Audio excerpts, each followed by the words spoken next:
Өткен бағдарламалардың бірінде әнші Кентал космос әніне терең мағыналы бейнебаян түсіргелі жатқанын арнамызға айтып берген еді. Араға біршама уақыт салып оны қолға алды. Мұндай ұзақ дайындықтың себебін Талғат Кенжеболатов былай түсіндіріп берді.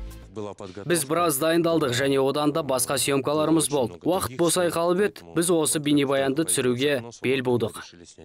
Белін буып тұрып түсіруге кіріскен бұл бейнебаянның сценарийін Талғат жазған, тіпті актерлерді таңдаған да әншінің өзі. Ең бастысы басты рөлде Меруерт Өтекешева ойнайды. Әрине ол қазақ киносының аңызы, бәріміз білеміз, сыйлаймыз, өте әдемі әйел. Айтпақшы, сценарийін қайта сұрағанымызда Талғат таңданып қалды. Мен айтып қойдым ба, бұл жолы қайталамаймыз, себебі енді құпия болып қалсын.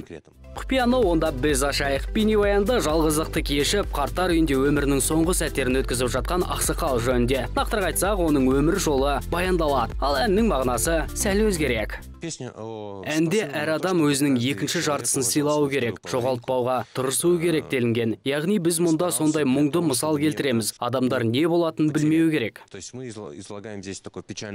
Ендеше Кентал осындай терең мағыналы туындыны асыға күтеміз. Тезірек шығаршы, сен ақылдысың ғой. Мен ең ақылдымын, ең әдемімін.